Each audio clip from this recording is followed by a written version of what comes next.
اللهم لك الحمد كله ولك الشكر كله وإليك يرجع الأمر كله علانيته وسره.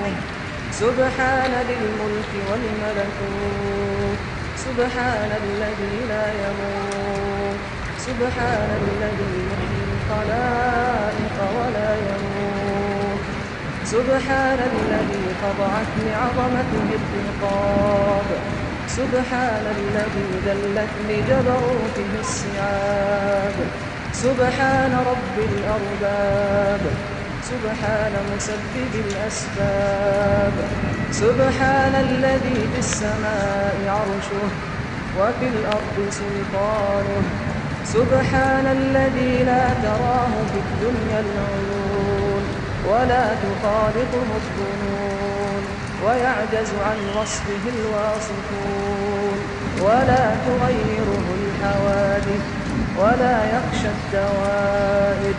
يعلم متاقين الجبال ومكاييل البحار وعدد قطر الأمطار وعدد ورق الأشجار وعدد ما أظلم عليه الليل وأشرق عليه النهار.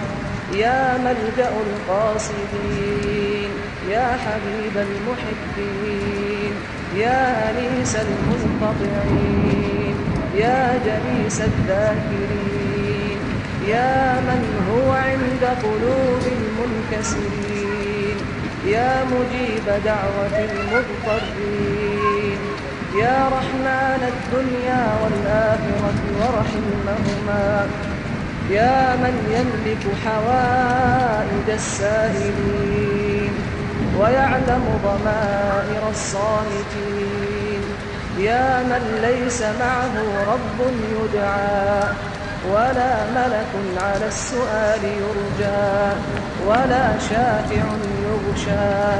سبحان الله وبحمده، سبحان الله العظيم. اللهم اهدنا فيمن هديت وعافنا فيمن